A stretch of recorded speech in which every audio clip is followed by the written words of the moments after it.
కేసీఆర్ గారు గౌరవనీయులు జీవన్ రెడ్డి గారి చేరిక కోసం జగిత్యాల వెళ్ళే సభ ఉందనే విషయం మనందరికీ తెలుసు, ముందుగానే డిసైడ్ అయింది.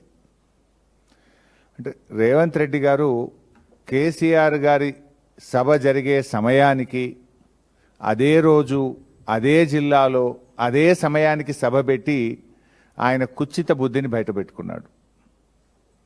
జనరల్గా ఒక ముఖ్యమంత్రి చాలా హుందాగా ఉండాలి. కేసీఆర్ గారి programme is a open programme. చాలా రోజుల క్రితమే జీవన్ రెడ్డి గారి చేరిక కోసం కేసీఆర్ గారు జగిత్యాలు వెళ్తారు అనేటువంటిది ముందుగా మీడియాలో వచ్చింది, అందరు కూడా డిసైడ్ చేసుకున్నారు. నువ్వెంత సంకుచిత మనస్తత్వాన్ని చాటుకున్నావంటే కేసీఆర్ గారు ఎప్పుడు స్పీచ్ స్టార్ట్ చేస్తారో చూసి కరెక్ట్గా అదే టైంకు లేచి నువ్వు మైకు పట్టుకోవడం అంటే అది ముఖ్యమంత్రి స్థాయికి తగనటువంటి విషయం. అంటే పులిని చూసి నక్కవాతలు పెట్టుకుంటే ఏమవుతుందో నిన్న గదే జరిగింది. ఎందుకు ఆ మాట అంటున్నా అంటే, సరే అది రేవంత్ రెడ్డి గారు తెలిసి చేసిండో తెలియక చేసిండో కానీ ప్రజలకు మాత్రం కుల్లా అర్థమైంది. కేసీఆర్ గారి స్థాయి ఏందో రేవంత్ రెడ్డి గారి స్థాయి ఏందో నిన్న రాష్ట్ర ప్రజలకు స్పష్టంగా అర్థమైంది. వేరియస్ సోషల్ మీడియా ప్లాట్ఫామ్స్ ఉంటాయి, టీవీ ఛానల్స్లో ఉండేటువంటి ఆన్లైన్ ఛానల్స్ కావచ్చు, అదర్ సోషల్ మీడియా ప్లాట్ఫామ్స్లో నిన్న చూస్తే కేసీఆర్ గారి ప్రసంగాన్ని 36 లక్షల మంది లైవ్లో చూడడం జరిగింది. రేవంత్ రెడ్డి గారి ప్రసంగాన్ని కేవలం 4 లక్షల మంది మాత్రమే లైవ్లో చూసినారు. అంటే not even 10% of the viewership. KCR గారి వ్యూవర్షిప్లో 10% కూడా రేవంత్ రెడ్డి గారికి వ్యూవర్షిప్ లేదు. అంటే ప్రజలు కేసీఆర్ గారి పట్ల ఎంత గౌరవంగా ఉన్నారు, 2.5 ఏళ్లలో నీ స్థాయి ఎక్కడి నుంచి ఎక్కడికి పడిపోయిందో స్పష్టంగా అర్థమవుతుంది. దానికి ఇంకో లైవ్ కూడా చూపిస్తాను నేను. బీఆర్ఎస్ పార్టీ అఫీషియల్ వెబ్సైట్లో మా న్యూస్ ఛానల్లో 2000 మంది కేసీఆర్ గారిది 2K లైవ్ చూస్తూ ఉన్నారు నిన్న.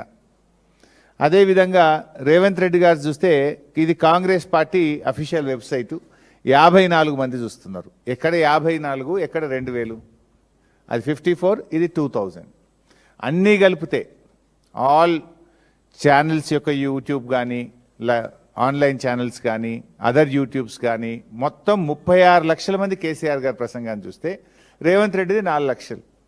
ఒకటి ఏమైందంటే నువ్వు తెలిసినో తెలియక చేసినావో కానీ ఒకే సమయంలో జరగడం వల్ల దాని వ్యూవర్షిప్ ఎంత, దీని వ్యూవర్షిప్ ఎంత, ఎవరి రేటింగ్ ఏందో అర్థమైపోయింది ప్రజలకు.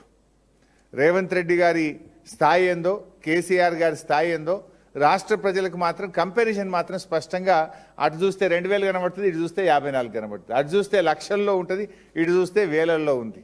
అంటే నీ పరిస్థితి ఏమైపోయిందో 2.5 సంవత్సరాల్లో ఇప్పటికన్నా తెలుసుకోను. ఇప్పుడు అయినా కేసీఆర్ గారు దాదాపు 50 నిమిషాలు మాట్లాడిండ్రు. కనీసం నీ పేరన్న తీసిండా, నీ పేరన్న ఉచ్చరించిండా?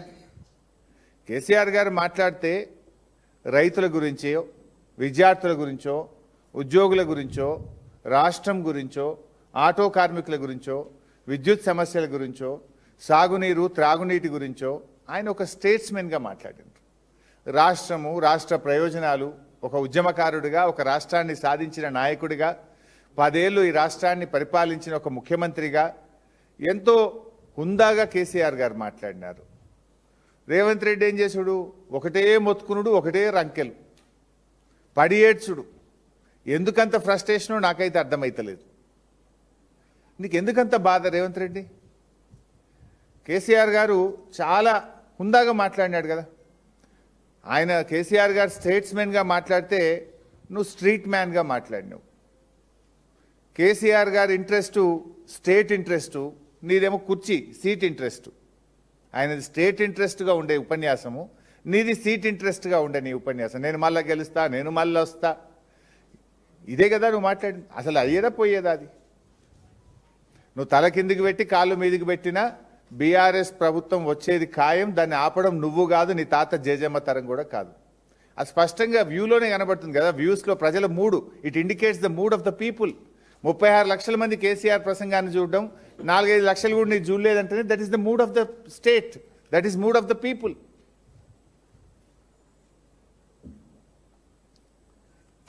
ఇక కేసీఆర్ గారు ఆయన మాట్లాడిన దాంట్లో కనీసం నువ్వు బాధ్యతగా ఒక ముఖ్యమంత్రిగా వాటిని తీసుకో, ఆ సూచనలు తీసుకో. ఏమైనా కొంతైనా చేయగలిగితే చెయ్యి. కాంగ్రెస్ పార్టీ మళ్ళీ గెలిచేదైతే లేదు, కానీ కనీసం ఇప్పటికన్నా ఇంకా 2.5 ఏళ్ళు మిగిలింది. ఈ 2.5 ఏళ్ళన్నా నువ్వు మంచిగా పనిచేస్తే గెలుసుడు కాదు కానీ కనీసం డిపాజిట్ అన్న దక్కుతాయి. కాంగ్రెస్ పార్టీ గెలుసుడు అది కళ్ళ మాట, కానీ కనీసం డిపాజిట్ అన్న దక్కుతాయి. చిల్లర మాటలు బంద్ చేసి, ఆ ఫ్రస్ట్రేషన్ బంద్ చేసి, వారు అనేక విషయాలను రాష్ట్రాన్ని దృష్టిలో పెట్టుకొని మాట్లాడిండ్రు. వాటిని ఒక బాధ్యత కలిగిన ప్రతిపక్ష నాయకుడిగా ఆయన చెప్పిన మాటలను పరిగణలోకి తీసుకుంటే కనీసం మీకు ఇన్ని డిపాజిట్లు అన్న దక్కుతాయి. నిన్న మధ్యాహ్నం దాకా కూడా మీరు చూసింది ఇంకో డ్రామా నడిపిండు రేవంత్ రెడ్డి గారు. నేను ఢిల్లీకి పోతే సీఎంఓ నుంచి లీకులు ఇచ్చుడు, మీడియా వాళ్ళకి చెప్పి బ్రేకింగ్లు పెట్టించుడు. అంటే నీకు విషయం ఉన్నోడు ఈ పని చేయడు, విషయం లేని వాళ్ళే ఈ చిల్లర పనులకు దిగుతుంటారు. నేను మా పార్టీ అధినేత గౌరవనీయులు కేసీఆర్ గారి సూచన మేరకు వారి చెప్పిన పని కోసం రవిచంద్ర ఎంపీ గారు, నేను, వినోద్ కుమార్ గారు మేము ముగ్గురం ఢిల్లీకి పోయినాం. దట్స్ ఓపెన్గా శంషాబాద్ ఎయిర్పోర్ట్ నుంచే పోయినాం ఢిల్లీకి. దాంట్లో పెద్ద సీక్రెట్ లేదు, అంతకంటే రహస్యము లేదు. సరే, కాళేశ్వరంకి సంబంధించిన కేసు రేపు జడ్జిమెంట్ ఉంది. సహజంగానే ధర్మం మీద న్యాయం మీద మాకు నమ్మకం ఉంది. డెఫినెట్గా మేము గెలుస్తామనేటువంటి విశ్వాసం మాకు ఉంది. సరే, గెలిస్తే రాష్ట్ర ప్రభుత్వం సుప్రీంకోర్టుకు పోతే మేము కేవిట్ వేసుకోవాలి. పొరపాటున మేము గెలవలేదు, మేము సుప్రీంకోర్టులో ఫైల్ చేసుకోవాలి. దానికి కూడా సీనియర్ న్యాయవాదులు ఎంగేజ్ చేసుకోవాలి. ఒక రాజకీయ పార్టీగా నీ కుట్రలు, నీ అక్రమ కేసులను డెఫినెట్గా ఎదుర్కోవడానికి న్యాయ వ్యవస్థలో మాకుండే అవకాశాలని మేము చేసుకుంటాం. అదేవిధంగా మీ రాహుల్ గాంధీ ఏమో రాజ్యాంగాన్ని చేతిలో పట్టుకొని నేనే రాజ్యాంగ పరిరక్షణ లెక్క ఆయన పోజులు ఇస్తాడు. నువ్వేమో రాజ్యాంగ భక్షకుడివి, బీఆర్ఎస్ ఎమ్మెల్యేలను లాక్కుంటివి. ఆ కేసు కూడా మే 6వ తేదీన హైకోర్టులో రాబోతా ఉంది. సో దానికి కూడా సీనియర్ న్యాయవాదులను ఎంగేజ్ చేసి తప్పకుండా అక్కడ బీఆర్ఎస్ గెలిచే విధంగా, ఇప్పటికే సుప్రీంకోర్టు మొట్టికేయాలు వేసింది. సరే, అది ఎంత దుర్మార్గంగా ఉందంటే కాంగ్రెస్ పార్టీ బీఫామ్ మీద ఎంపీగా పోటీ చేసి నేను ఇంకా బీఆర్ఎస్లే ఉన్నానే ఎమ్మెల్యే చెప్పడం ఒక నేరమైతే, ఇంకా స్పీకర్ గారు అయితే లేలే ఆయన బీఆర్ఎస్లే ఉండడానికి స్పీకర్ తీర్పు ఇవ్వడం ఇంకా ఘోరం. సరే, వీటన్నిటి సంగతి కూడా రేపు న్యాయస్థానాల్లో తప్పకుండా మేము గెలుస్తాం, మాకు నమ్మకం ఉంది. దానికి సంబంధించి కూడా సీనియర్ న్యాయవాదులను ఎంగేజ్ చేసి ఫర్దర్గా కేసు పర్సుయేషన్ కోసం కూడా మాట్లాడడానికి వెళ్ళాం. వీటితో పాటు మరో ముఖ్యమైన విషయం కూడా ఉంది నిన్న ఢిల్లీకి వెళ్ళిన దాంట్లో. అదేంటి? బ్యాగుల కేసు. బ్యాగుల కేసు ఒకటి ఉంది కదా, ఓట్ ఫర్ నోట్ కేసు. ఆ కేసు కూడా రేపు సుప్రీంకోర్టులో మధ్యాహ్నం 3:30కు వస్తుంది. రేపు మధ్యాహ్నం 3:30కు రేవంత్ రెడ్డి పట్టపగలు 50 లక్షల నగదుతో బ్యాగులతో దొరికిన కేసు రేపు మధ్యాహ్నం 3:30కు సుప్రీంకోర్టులో వస్తుంది. సో ఈ ఓటుకు నోటు దొంగ భరతం పట్టడానికి కూడా నిన్న ఢిల్లీలో న్యాయవాదులతో మాట్లాడడానికి వెళ్ళాం. రెడ్ హ్యాండెడ్గా నువ్వు పట్టపగలు దొరికినవు. కానీ ఇవాళ ఏమైపోయింది? కంప్లైనెంటు నువ్వే, ముద్దాయివి నువ్వే అయిపోయినావు. దురదృష్టవశాత్తు నువ్వు రాష్ట్రానికి హోంమంత్రివి నువ్వే, ముఖ్యమంత్రివి నువ్వే. ఓటుకు నోటు కేసులో పట్టపగలు రెడ్ హ్యాండెడ్గా దొరికిన దొంగవు నువ్వే. రెండు నువ్వే అయిపోయినావు ఇప్పుడు. సో నువ్వేం చేస్తున్నావు ఇప్పుడు? ప్రభుత్వం తరఫునేమో ఒక పేరు, మనం ఎప్పుడు పేరు వినని ఒక నామమాత్రపు న్యాయవాదినేమో ప్రభుత్వం తరఫున పెట్టిండు. ఇక దొంగ కదీనా. రేవంత్ రెడ్డి తరఫునేమో ప్రముఖ పేరుగాంచిన, భారతదేశంలోనే పేరుగాంచిన అడ్వకేట్లను ఆయన పెట్టుకున్నాడు. ఇది మాకు తెలియదా ఒక ప్రతిపక్షంగా? బీఆర్ఎస్ పార్టీ ఇప్పటికే ఓట్ ఫర్ నోట్ కేసులో ఇంప్లీడ్ అయి ఉన్నది. మా జగదీష్ రెడ్డి గారు, సత్యవతి రాథోడ్ గారు, మహమూద్ అలీ గారు, సంజయ్ గారు ఈ కేసులో ఇంప్లీడ్ అయి ఉన్నారు. సో ఈ కేసు కూడా రేపు మధ్యాహ్నం 3:30కు సుప్రీంకోర్టులో లిస్ట్ అయి ఉన్నది. మాకు మా న్యాయవాదులు ఆల్రెడీ ఇండికేషన్ ఏమి ఇచ్చిండ్రు? గవర్నమెంట్ తరఫునేమో గౌరవ్ అగర్వాల్ అని, మనమైతే పేరు ఎప్పుడు వినలే, ఒక న్యాయవాదిని పెట్టిండ్రు. కానీ అదే రేవంత్ రెడ్డి తరఫున, అంటే ఎవరు? ఓటుకు నోటు కేసులో బ్యాగులతో పట్టబగలు దొరికిన ముద్దాయి తరఫున ఎవరిని పెట్టిండ్రు? ముకుల్ రోహిత్గిని, సిద్ధార్థ్ లూత్రా అనే అడ్వకేట్లను పెట్టిండ్రు. అంటే ఇక్కడ దొంగ చీకటి ఒకటి అయినట్టు అయిపోతుంది. ప్రభుత్వం తరఫునేమో ఒక చిన్న న్యాయవాది, కానీ ముద్దాయి తరఫున నోట్ల కట్టలతో దొరికిన దొంగల తరఫున ఎవరిని పెట్టుకున్నారు? ముకుల్ రోహిత్గిని, సిద్ధార్థ్ లూత్రా అనే అడ్వకేట్ని పెట్టిండ్రు. మరి అప్పుడు ఏం చేయాలి? ఈ పన్నాగాన్ని పటాపంచలు చేసి ఓటుకు నోటుకు దొంగలకు శిక్ష పడేటట్టు చూడాల్సిన బాధ్యత ప్రధాన ప్రతిపక్షంగా మాకు ఉండదా? నువ్వు ఆ రోజు మా ఎమ్మెల్యేలనే కదా కొనాలని ప్రయత్నం చేసింది, మా ప్రభుత్వాన్నే కదా నువ్వు పడగొట్టాలని కుట్రలు చేసింది.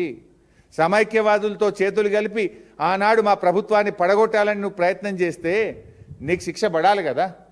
ప్రజలే చూసి నువ్వు ఓపెన్గా నువ్వు చేసిన నీ వ్యవహారాన్ని ఈ దేశ ప్రజలు, ఈ రాష్ట్ర ప్రజలు అందరూ కూడా చూసినారు. ఇలా హోంమంత్రివి నువ్వే, ముఖ్యమంత్రివి నువ్వే, ముద్దాయివి నువ్వే. అందువల్ల ఈ కేసులో డెఫినెట్గా ఒక మంచి న్యాయవాదులను పెట్టి బీఆర్ఎస్ పార్టీ తరఫున బలమైన వాదనలు వినిపించే ప్రయత్నం కూడా నిన్న చేసినాం. మేము లీగల్ ఎక్స్పర్ట్స్ని కలవడానికి, సీనియర్ అడ్వకేట్స్ని కలవడానికి వెళ్ళాం. ఒకటి ఓట్ ఫర్ నోట్ కేసు, రెండు మా ఎమ్మెల్యేలను, బీఆర్ఎస్ ఎమ్మెల్యేలను కాంగ్రెస్లో చేర్చుకున్నావు, ఆ కేసు మే 6వ తేదీన రాబోతా ఉంది. మూడు కాళేశ్వరం కేసులో మేము గెలుస్తామనే విశ్వాసం ఉంది. గెలిచినా కేవిట్ వేయడానికి, పొరపాటున మాకు అనుకూలంగా తీర్పు రాకపోయినా సుప్రీంకోర్టులో రిట్ పిటిషన్ వేయడానికి న్యాయవాదులతో మాట్లాడడానికి పోయినాం. ఇది పార్టీగా మా నాయకుడు ఆదేశించిండు. నాయకుడు ఆదేశం ప్రకారం మేము ముగ్గురం, మా వినోద్ కుమార్ గారు సీనియర్ న్యాయవాది, పార్లమెంట్ సభ్యులు రవిచంద్ర గారు కలిసి వెళ్ళి అక్కడ న్యాయవాదులతో మాట్లాడినాం. నీలాంటి దొంగలకు శిక్ష పడాలి, నీలాంటి సమైక్యవాదులకు, నీలాంటి ప్రభుత్వాలను పడగొట్టాలని కుట్ర చేసిన వాళ్ళకు, ఎందుకంటే నువ్వు 4.5 ఏళ్ళ నుంచి స్టే మీద బతుకుతున్నావు కదా. నువ్వు ఇవాళకి నీ మీద కేసు ఉంది.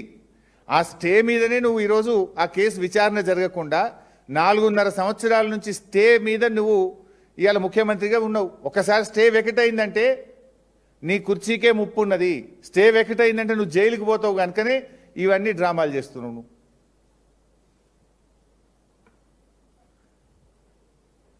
ఇవాళ మొన్న ఏం జరిగిందో నేనే బయట పెట్టినా. రాత్రేమో రాహుల్ గాంధీతో ఉన్నాడు, పొద్దుగాలు లేచే వరకు ప్రముఖ ఆర్ఎస్ఎస్ నాయకుడు, బీజేపీ ప్రభుత్వ కేంద్ర మంత్రి శ్రీనివాస్ వర్మ ఇంట్లో పొద్దుగాల టిఫిన్కు తేలిండు. నీకు అలవాటు పొద్దుకి కాంగ్రెస్, పొద్దుగాల బీజేపీ వాళ్ళ ఇంట్లో టిఫిన్లు తినుడు, సాటు కార్లలో తిరుగు నీకు అలవాటు. మేము బాజాప్తానే చేస్తాం ఏం చేసినా.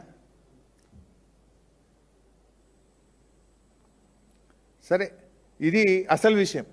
మేము పోయింది ఓటుకు నోటు కేసులో దొంగను శిక్ష పడే విధంగా మేము మా పార్టీ తరఫున ఇంప్లీడ్ అయినాం. మేము కూడా సీనియర్ న్యాయవాదులను ఎంగేజ్ చేసి, మా సీనియర్ న్యాయవాదులు రేపు కోర్టులో బలమైన వాదనలు వినిపించడానికి న్యాయవాదులతో మాట్లాడడానికి వెళ్ళాం. అది రేపే ఉంది కేసు. రేపు ఉదయం కాళేశ్వరం కేసు ఉంది, సాయంత్రం ఓట్ ఫర్ నోట్ కేసు ఉంది. సో డెఫినెట్గా మేము వెళ్తాం కదా. నువ్వు మా ప్రభుత్వాన్ని కదా కూలదోయాలని ప్రయత్నం చేసింది. ఆ రోజు నేను శాసనసభ వ్యవహారాల మంత్రిని. ఇట్లా పోతిగా రేవంత్ రెడ్డి గారు ఆయన కథలు మనం చూసినాం. రైతు భరోసా నిన్ననన్న మొత్తం వేస్తాడేమో అనుకున్నాం. ఆ రోజు సిద్దిపేటకు వస్తే నిలదీస్తారని చెప్తే 1 ఎకరానికి వేసిండు.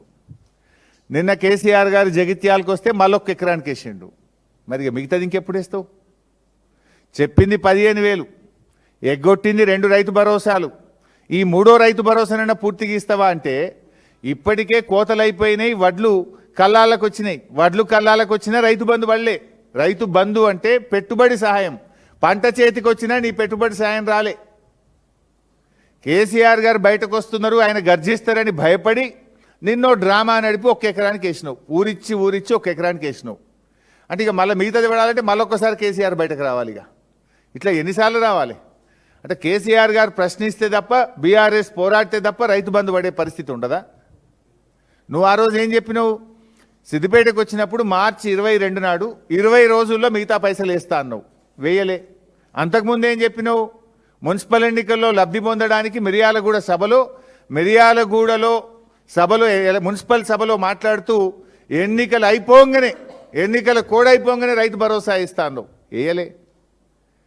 సిద్దిపేటలో చెప్పినావు, వేయలే. నిన్న కేసీఆర్ గారు వెళ్తే మొత్తం వేస్తున్నా అన్నావు, మళ్ళీ 1 ఎకరానికి వేసినావు. అంటే 3-5,000 కోట్లు పడ్డాయి, ఇంకా 4,000 కోట్లు పడాలి. అవి ఎప్పుడు వేస్తావు? అంటే నువ్వు ఇలా కేవలం మాటలు చెప్తూ కేసీఆర్ గారి మీటింగ్ను ఏదో నేను డైవర్ట్ చేస్తా అనేటువంటి ఒక పిచ్చి భ్రమల్లో ఓ సభ పెట్టుకొని రైతు భరోసా ఇస్తున్నాను ఒక డ్రామా ఆడినావు. రైతులకు అర్థమైతలేదా? ఇంత కేసీఆర్ పుణ్యమే ఆయనతో పడ్డాయి 2,000 కోట్లు, లేకపోతే అవి కూడా పడకపోతుండే అని అర్థమవుతుంది కదా. మిగతా ఎప్పుడు వేస్తావు నువ్వు? మరి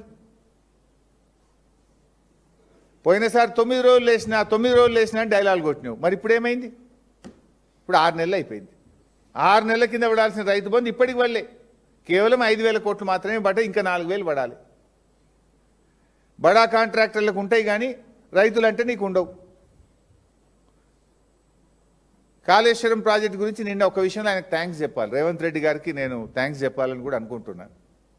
మొన్నటిదాకా ఒకటి ఏమన్నాడంటే కాళేశ్వరం కుప్పగూలింది అన్నాడు, కాళేశ్వరం కూలిపోయింది అన్నాడు, కాళేశ్వరం 1,00,000 కోట్లు కొట్టుకపోయింది అన్నాడు. నిన్న మాత్రం ఒక సత్యం చెప్పిండు. మేడిగడ్డ 2 పిల్లర్లు గుంగినాయి, దాన్ని రిపేర్ చేస్తాం, కాళేశ్వరం వాడుకుంటాము అన్నాడు. మరి కుప్పగూలితే 2 పిల్లర్లు రిపేర్ అవుతుందా? కుప్పగూలితే మొత్తం కూలిపోవాలి కదా. కాళేశ్వరం మొత్తం కూలిపోతే మొత్తం కొత్తగా కట్టాలి. కూలేశ్వరం అయిందంటే మొత్తం కట్టాలి కదా కొత్తగా. మొత్తం కుప్పగూలిపోయిందంటే మరి మొత్తం 1,00,000 కోట్లతో కొత్తగా కట్టాలి కదా.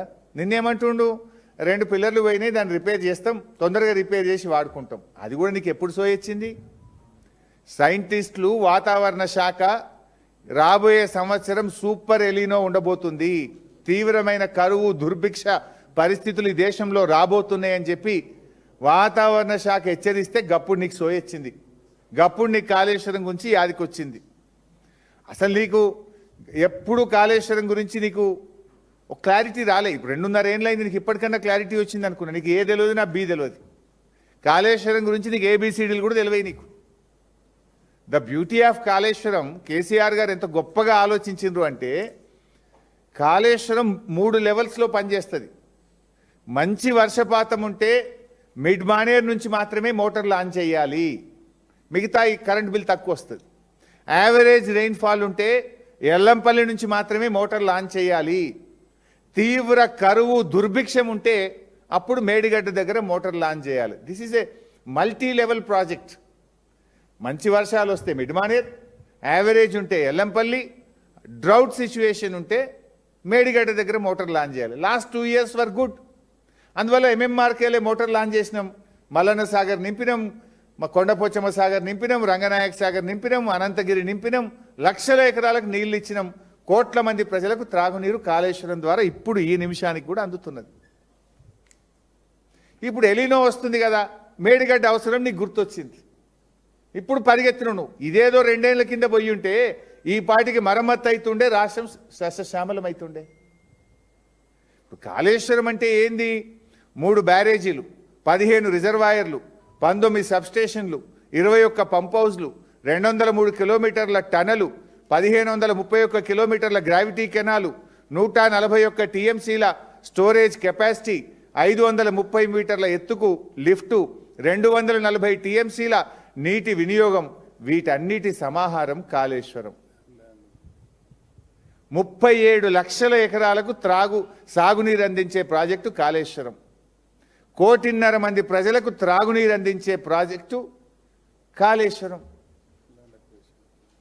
సో ఇంత గొప్ప కాళేశ్వరం ప్రాజెక్టులో నువ్వు 2 పియర్లు పోతే ఇంతకాలం కూలేశ్వరం అని, కుప్పగూలిందని, 1,00,000 కోట్లు కొట్టుకపోయిందని డైలాగులు కొట్టినావు. నువ్వు నిన్నగాక మొన్న మూసీకి నీళ్లు తెస్తా అని 8,000 కోట్లతో కొబ్బరికాయ కొట్టిన మల్లన్న సాగర్ ప్రాజెక్టు కాళేశ్వరంలో భాగమే కదా. నువ్వు నిన్నగాక మొన్న గంధమల్ల గడతా అని నల్లగొండలో కొబ్బరికాయ కొట్టినావు కదా. ఆ గంధమల్లకు పోయే నీళ్లు మల్లన్న సాగర్లోని కాళేశ్వరం ప్రాజెక్టు నుంచే కదా. ఇవాళ ప్రజలకు కూడా అర్థమైపోయింది. ఇంతకాలం ముఖ్యమంత్రి అబద్ధాలు చెప్పిండు, కాళేశ్వరం కూలలేదు, కాళేశ్వరంలోని 100 కాంపోనెంట్స్ ఇంటాక్ట్ ఉన్నాయి, ఒక బ్యారేజీలో 2 పియర్స్ మాత్రమే కుంగినాయి అనే విషయం నిన్న ముఖ్యమంత్రి గారు చెప్పకనే నిజాలు చెప్పినందుకు ఆయనకు ధన్యవాదాలు తెలియజేస్తా ఉన్నా. ఇవాళ ఒక విషయం రాష్ట్ర ప్రజలకు అర్థమైంది. నిన్న రేవంత్ రెడ్డి అంటుండు, హరీష్ రావుకు తెలుసో తెలియకనో ఏందో ఇవన్నీ కాళేశ్వరం నీళ్ళు అంటుండు. బరాబర్ అంట. ఎల్లంపల్లి ఉన్నది ఎక్కడ? 148 మీటర్లు. ఎల్లంపల్లి మోటార్ లాంచ్ చేసి మిడ్ మానేర్ నీళ్ళు తెచ్చినావు కదా నువ్వు. ఎల్లంపల్లి ప్యాకేజ్ 6, మధ్యలో tunnel package 7, package 8 Lakshmi pump house. నువ్వు ఎల్లంపల్లి 148 మీటర్ల నుంచి మిడ్ మానేర్ 318 మీటర్లు, 148 నుంచి 318కి నీళ్ళు వస్తున్నాయంటే కాళేశ్వరం మోటార్లు ఆన్ చేస్తేనే మిడ్ మానేర్కి వస్తున్నాయి కదా. ప్యాకేజ్ 6లో ప్యాకేజ్ 8లో మోటార్లు ఒత్తుతూనే ఆ టనల్ తవ్వి మేము పూర్తి చేసినాం కనుకనే ఎల్లంపల్లి నుంచి నీళ్లు మిడ్ మానేర్కి వస్తున్నాయి అంటే is it not part of Kaleshwaram? Kaleshwaram డబ్బుల్లో ఆ 1,00,000 కోట్లలో భాగంగా మేము కట్టింది కాదా? అదేవిధంగా మిడ్ మానేర్ 318, మిడ్ మానేర్ నుంచి అనంతగిరి 397 మీటర్లకు నీళ్ళు వస్తున్నాయంటే ఆ టనల్ను, ఆ కాలువల్ని, ఆ పంప్ హౌస్ను, ఆ సబ్స్టేషన్ బీఆర్ఎస్ కడితేనే మరి మిడ్ మానేర్ నుంచి అనంతగిరికి వస్తున్నాయి కదా. అనంతగిరి 397 మీటర్లు, అక్కడ నుంచి సిద్దిపేట నియోజకవర్గంలోని రంగనాయక్ సాగర్ 490 మీటర్ల ఎత్తులో ఉంది. మరి అనంతగిరి నుంచి రంగనాయక్ సాగర్కు నిన్న కూడా మోటార్లు నడిచినాయి, నిన్న కూడా నీళ్ళు వచ్చినాయి. పంటలకు నీళ్ళు తక్కువ పడితే నిన్న కూడా మోటార్లు నడిచినాయి. 397 నుంచి 490 మీటర్ల ఎత్తుకు నీళ్ళు వచ్చినాయి అంటే ఆ టనల్ గుండా వచ్చినాయి అంటే కాళేశ్వరంలో భాగంగా కట్టిన పంప్ హౌస్, సబ్స్టేషను, ఆ టనలు, ఆ కాలువల వల్లనే రంగనాయక్ సాగర్కి వచ్చినాయి కదా. ఆ రంగనాయక్ సాగర్ 490లో ఉంది. రంగనాయక్ సాగర్ నుంచి నువ్వు ఏదైతే మూసీకి తెస్తా అంటున్నా మల్లన్న సాగర్ ప్రాజెక్టు 557 మీటర్ల ఎత్తులో ఉంది. మరి రంగనాయక్ సాగర్ నుంచి మల్లన్న సాగర్కు నీళ్ళు వస్తున్నాయంటే ఆ పంప్ హౌస్ను, ఆ టనల్ను, ఆ కాలువను, ఆ మల్లన్న సాగర్ను కాళేశ్వరంలో భాగంగా బీఆర్ఎస్ కట్టిందే కదా. 557 మీటర్లలో మల్లన్న సాగర్ ఉంటే అక్కడి నుంచి కొండపోచమ్మ సాగర్ 618 మీటర్లు. మరి ఆ కొండపోచమ్మ సాగర్ 618 మీటర్లకు నీళ్లు పోయినాయి అంటే మల్లన్న సాగర్కి వెళ్ళి ఆ పంప్ హౌస్లు, కాలువలు, సబ్స్టేషన్లు కాళేశ్వరంలో భాగంగా కట్టినాయి కదా. ఇవన్నీ ఇంటాక్ట్ ఉన్నాయి కదా. ఇంటాక్ట్ ఉన్నాయి కనుకనే నువ్వు ఆ నీళ్లను తెచ్చి మూసీలో పోస్తా అని 8,000 కోట్లతో ఇలా పైపులు ఇస్తున్నావు. ఇంటాక్ట్ ఉన్నాయి కనుకనే యాదాద్రి జిల్లాకు నీళ్లు ఇస్తా అని చెప్పి గంధమల్ల ప్రాజెక్టుకు నిన్నగాక పోయి నువ్వు కొబ్బరికాయ గుట్టొచ్చినావు. ఇంటాక్ట్ ఉన్నాయి కనుకనే రంగనాయక సాగర్ కింద ఇప్పుడు యాసంగిలో లక్షల ఎకరాల పంట పండుతుంది. ఇంటాక్ట్ ఉంది కనుకనే ఇవాళ కొండపోచమ్మ సాగర్ నుంచి భువనగిరి జిల్లా, యాదాద్రి జిల్లా, గజ్వేల్ ప్రాంతంలో ఇవాళ సాగునీరు అందుతున్నది. ఇంటాక్ట్ ఉంది కనుకనే ఇవాళ అన్నపూర్ణ రిజర్వాయర్ నుంచి అద్భుతంగా మానకొండూరు, హుస్నాబాద్, కరీంనగర్ జిల్లాలో ఇవాళ నీళ్లు అందుతా ఉన్నాయి.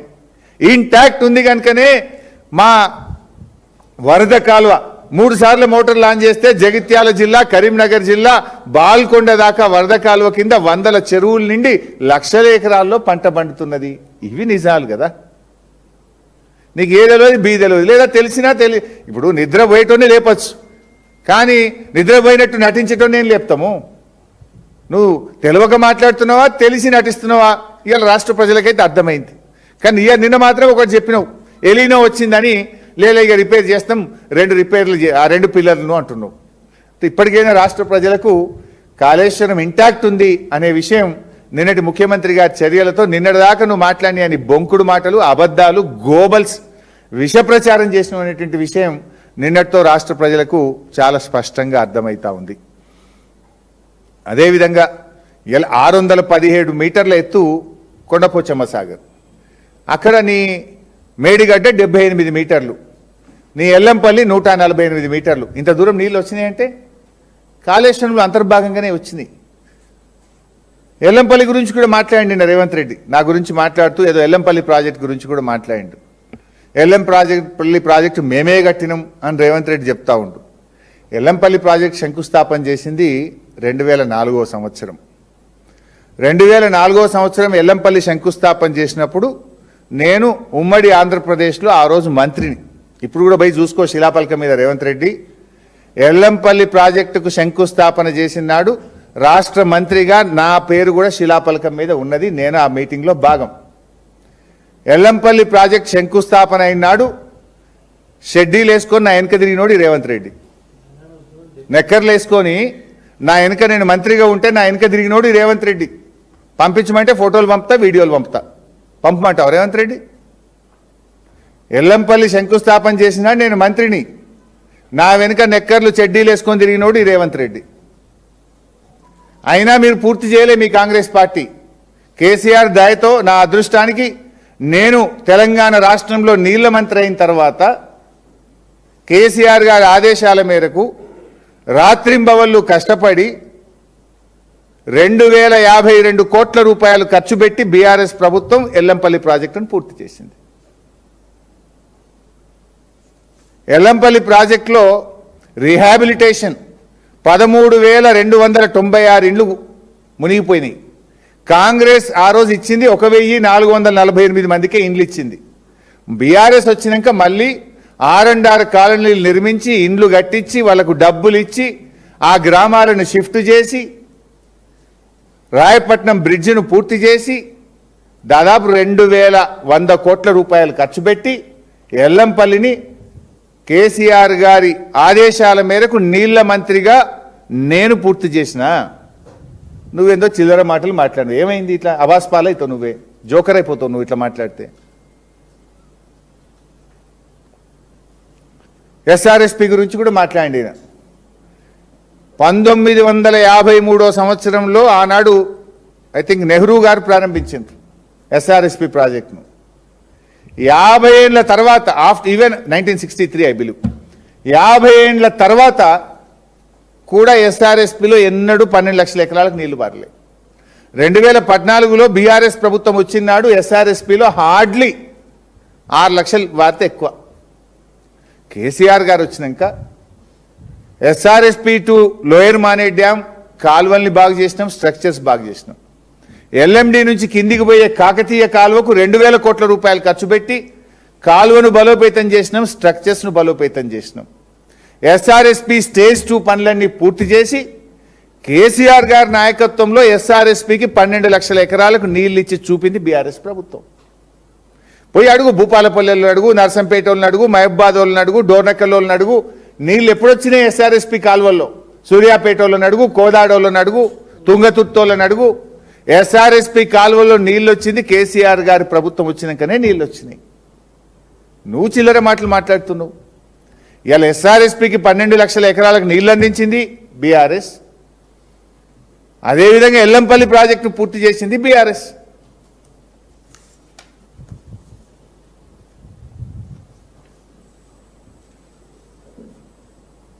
రేవంత్ రెడ్డి గారు నిన్న చాలా విషయాలు మాట్లాడుతూ ఇంకా చాలా ఉన్నాయి కానీ నేను ఎక్కువ దాంట్లోకి పోను. మేము మళ్ళా గెలుస్తాం, అర్థమైంది. అది మేకపోతు గాంభీర్యం. ఇంత 2 ఏళ్ళు కూడా ఎవడు ఎమ్మెల్యే చేతులు ఉండడు, ఎవడు ఆఫీసర్ నీకు వినడు అని మేము మళ్ళా గెలుస్తామని కూడా డైలాగ్ కొడుతున్నావు. ఇంత 2 ఏళ్ళు కూడా నీకు నీ అంతరాత్మకు తెలుసు, నీ ఆత్మసాక్షిగా తెలుసు నువ్వు మళ్ళా గెలవని. నువ్వు ఆల్రెడీ చేతులు ఎత్తేసినావు. కాకపోతే ఈ 2 ఏళ్ళు కూడా ఇంత మంత్రి ఎమ్మెల్యేలు ఎవడు చేతులు ఉండడు, ఆఫీసర్లు ఎవడు చేతులు ఉండడని ఏడవైనా నేను మళ్ళీ గెలుతున్నా, నేను ఎందుకు గెలవద్దు అని మాట్లాడుతున్నావు. నువ్వు నీకు అసలు ఎందుకు ఓట్లేస్తారు? రైతు బంధు ఎగ్గొట్టినందుకు రేవంత్ రెడ్డికి మళ్ళీ ఓట్లు వేయాలనా? గ్యారంటీలు గాల్లో కలిపినందుకు ఓట్లు వేయాలనా? మన నీళ్లు మనకు దక్కకుండా ఆంధ్రాకు దారాదత్తం చేసినందుకు నీకు ఓట్లు వేస్తారా? నువ్వు ఢిల్లీకి 70 సార్లు పోయి మూటలు అప్పచెప్పి ఢిల్లీకి కప్పం కట్టినందుకు నీకు తెలంగాణ ప్రజలు ఓట్లు వేయాలా? 2 లక్షల ఉద్యోగాలు ఇస్తానని నిరుద్యోగ యువకులను మోసం చేసినందుకు నీకు ఓట్లు వేస్తారా? మహిళల్ని కోటీశ్వర్లు చేస్తా, నెలకు 2,500 మహాలక్ష్మి ఇస్తా అని మోసం చేసినందుకు నీకు ఓట్లు వేస్తారా? హైడ్రా పేరిట పేదల ఇండ్లు కూల్చినందుకు ఓట్లు వేస్తారా? సింగరేణిలో స్కాముల మీద స్కాములు చేసినందుకు మా సింగరేణి కార్మికులు నీకు ఓట్లు వేస్తారా? నీ తప్పుడు విధానాలతో, హైడ్రా లాంటి పిచ్చి చర్యలతో ఈ రాష్ట్రం యొక్క ప్రతిష్ట దెబ్బతీస్తున్నందుకు నీకు ఓట్లు వేస్తారా? నీ అవినీతి అడ్డగోలు దందాలు ఎక్కడ చూసినా స్కీములు లేవు కానీ రాష్ట్రమంతా స్కాములమయం చేసినందుకు నీకు ఓట్లు వేస్తారా? గురుకులాల్లో 200 మంది పిల్లల్ని పొట్టన పెట్టుకొని ఆ గురుకుల పిల్లలకు నరకయాతన చేసినందుకు నీకు ఓటేయాలా? 20 లక్షల మంది విద్యార్థులకు ఫీజు రియంబర్స్మెంట్ ఇవ్వకుండా పిల్లల భవిష్యత్తును అంధాకారంలో నెట్టినందుకు నీకు ఓట్లేస్తారా? ఎస్సీ ఎస్టీ రైతు యూత్ డిక్లరేషన్లు చేసి ఆయా వర్గాలను మోసం చేసినందుకు నీకు ఓట్లేస్తారా? ఉద్యోగులను దగా చేసినందుకు నీకు ఓట్లు వేయాలా? రిటైర్డ్ ఉద్యోగులను రోడ్ల మీద తెచ్చినందుకు నీకు ఓట్లు వేయాలా? ఆశాలు, అంగన్వాడీలు, ఆర్టీసీ కార్మికులను ఆగం చేసినందుకు నీకు ఓట్లు వేస్తారా? కుల వృత్తులను ధ్వంసం చేసినందుకు నీకు ఓట్లు వేయాలా? లగచెర్ల రైతులకు బేడీలు వేసినందుకు నీకు ఓట్లు వేస్తారా? ఇట్లా చెప్పుకుంటూ వెలుగు మట్లలో 1000 ఇండ్లు కూల్చినందుకు నీకు ఓట్లు వేయాలా? ఏం చూసి నీకు ఓటేస్తారు? ఇట్లా చెప్పుకుంటూ పోతే కొన్ని వందలు ఉన్నాయి. నువ్వు ఏం చేసినా నిన్నటి రేటింగ్లతోనే అర్థమైపోయింది నీ పని అయిపోయిందని. లక్షల సంఖ్యలో కేసీఆర్ గారికి వ్యూసు, నీకు సింగిల్ డిజిట్ డబుల్ డిజిట్లో నీ వ్యూసు, దాంతోనే నీ సంగతి అర్థమైపోయింది. అందులో ఇంకా నువ్వు చాలా మీడియా మేనేజ్మెంట్ చేసినవాట, అంత చేసినా నీ పని ఉత్తరే అయిపోయింది. నీది ఇంకో టర్మ్ నీ మైండ్ గేమ్ ఏదైతే ఉందో అదంతా కూడా ఉత్తరే. నీకు శుభం కార్డు తప్పదు.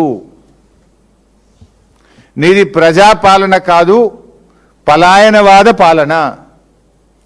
ఖచ్చితంగా మళ్ళొచ్చేది కేసీఆర్ గారి ప్రభుత్వమే. ఈ ఉన్న మిగిలిన 2 ఏళ్ళన్నా మంచిగా పనిచేయి. ఓటమైతే నీకు తప్పదు, కానీ కనీసం డిపాజిట్లన్నా దక్కుతాయి. Thank you.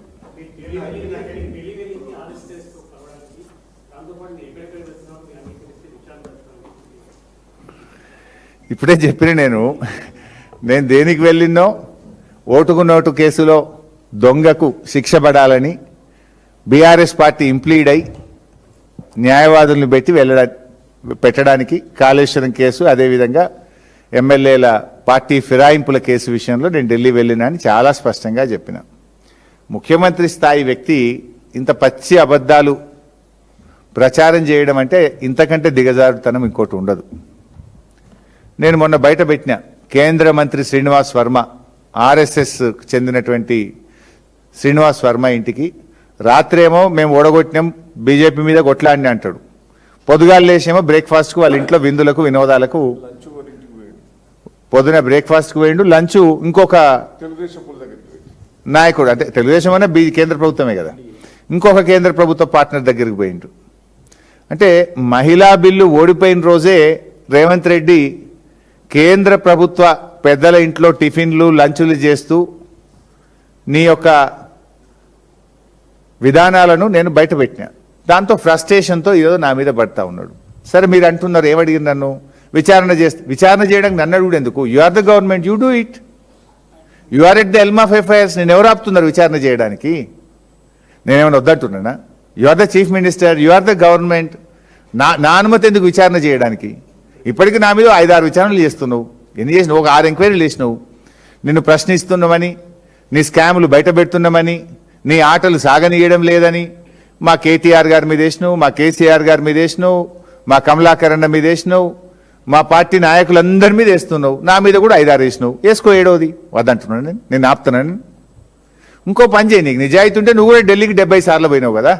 ఒకవేళ నీకు చిత్తశుద్ధి ఉంటే ఢిల్లీకి 70 సార్లు వెళ్ళినప్పుడు ఎవరెవరికి మూటలు ఇచ్చినవో, ఎవరెవరి ప్రైవేట్ కార్లలో ఎవరెవరి ఇంటికి తిరిగినవో, ఎవరెవరి ఇళ్లలో నైట్లో డిన్నర్లు చేసినవో అది కూడా విచారణ చేయి. 2 కలిపి చేయి, ఇంకా సంతోషిస్తా. లేదు నీ మీద నీకు వేసుకోను అనుకుంటే నా మీద వేస్తాను. I welcome, I don't mind. నీకు చిత్తశుద్ధి ఉంటే ఇచ్చేసి కేంద్ర ప్రభుత్వ ఏజెన్సీకి ఇస్తావా, ఇంకే సిట్టింగ్ జడ్జికి ఇస్తావా? నేను ఢిల్లీకి పోయిన దాని మీద, నువ్వు 70 సార్లు నువ్వు ఢిల్లీకి పోయిన దాని మీద, అన్నిటి మీద విచారణ చేయి. I welcome. నిన్న కేటీఆర్ గారు ట్వీట్ చేసింది కదా, తనకు వడదెబ్బ తగిలింది, ఎండ దెబ్బతో తన అనారోగ్యంతో ఇబ్బంది పడుతుంది. అఫీషియల్ హ్యాండిల్లో నీ views 54, KCR garu BRS party హ్యాండిల్లో views 2000. Where is the comparison? That shows the mood of the people. Hi, this is Swathi. Like చేయండి, షేర్ చేయండి, కమెంట్ చేయండి అండ్ సబ్స్క్రైబ్ చేయండి GRTV.